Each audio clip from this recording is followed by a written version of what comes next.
M. She is principal of the Amrita College of Pharmacy here. So it is my pleasure and on behalf of the Swadeshi Science Movement and other organizations involved in this seminar, I welcome Professor Sridhar and request you to occupy the chair. Dr. Sridhar from Vizag, he was supposed to join us, but he will be joining only online. Yes, sir. Good morning and welcome. So, because of the what you can say, weather problem, he decided not to come. So I welcome him, and we have discussed Dr. Suresh Nair, he will be joining shortly. He's on the way. Dr. Ashish Kandelwal is here already. I am asking, I am requesting to occupy the seat. Then, yeah. And I also request Professor Venugopal of Calicut University to occupy the chair. Then we have speakers, Dr. Daniel Andrews from Elliott Psychocytines. Psychocytines. He's a please, you can do and Abhinav is yes. So both of you please, and then later on it is up to you to decide what to sit. Will initiate. And again, two more experts will be joining online. Professor Gabriele from Italy and Dr. Daniel from USA. Hopefully they will be joining. So with this, I open the floor to the chairman.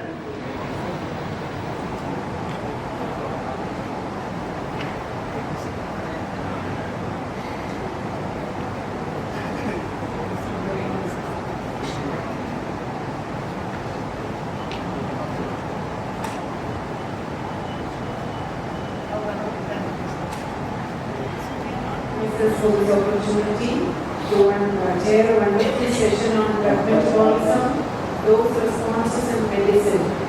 The first session and the second day of this discussion forum. So I invite Dr. Abhinav Parashar to talk to us on CYPs and dose responses. Over to you, sir. Neurologist. He is the director of Diabetes Research Institute and also a fellow of National American Endocrinology Society and FRCS, so FRCP, and so he's a researcher and he wants to say a few words before the session starts. He's a co-chair to Professor Sridhar. Thank you. Mic after this, Sir, you are muted. Sir, please switch on your mic. Okay. Yes, please. Good morning, Dr. Murli. The next best thing to being in person is being on Zoom.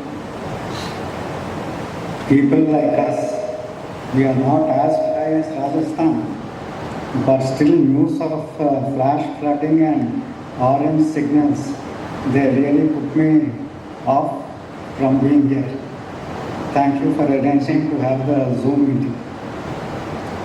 When I hear of murburn, I am reminded of the saying about Tolstoy's War and Peace. The man said, I really envy the person who has not yet read War and Peace, because I can't have the pleasure of reading War and Peace for the first time.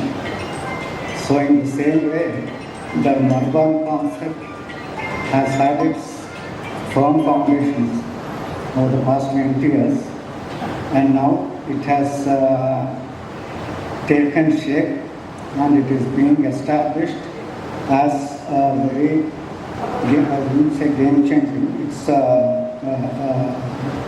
it's going to change the way in which biochemistry is understood.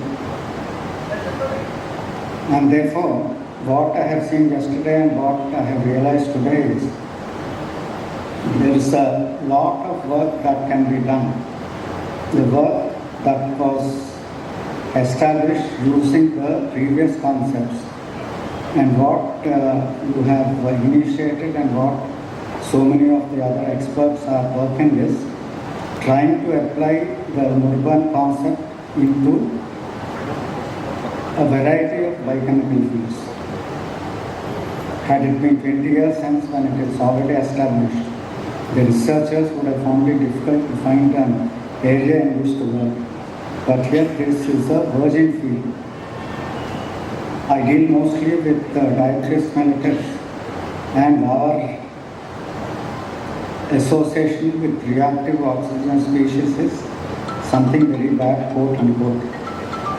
That's because most of the complications are attributed to the adverse effects of reactive oxygen species. From the presentations I have understood that ROS are not bad by themselves, just as you can't say fire is bad because it will burn your hands. You can use it in such a way that it will explain a lot of things.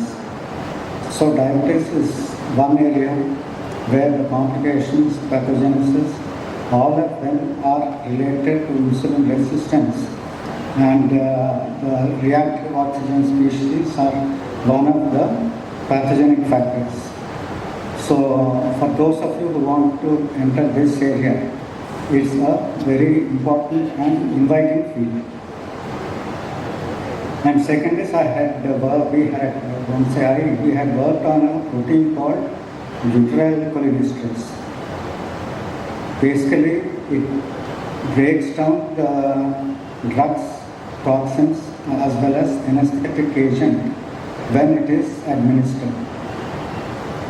We wanted to see whether it has any other roles, and over the past 30 years, we've done a number of studies in which the other roles of butyryl have been identified.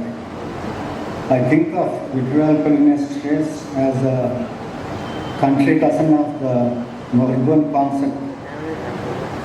And when I was going through the publications of Dr. Murli, I found that the murburn concept can be applied to toxins. So there is a greater relationship between butyryl and the murburn concept than merely the reactive oxygen species, insulin resistance, and diabetes mellitus. So for those of you who want to take a look into this, here is a molecule which can be explained or studied in terms of the murburn concept. Having said this, I look with pleasure to the two scholarly presentations by the speakers. Thank you for the opportunity, Dr. Sridhar.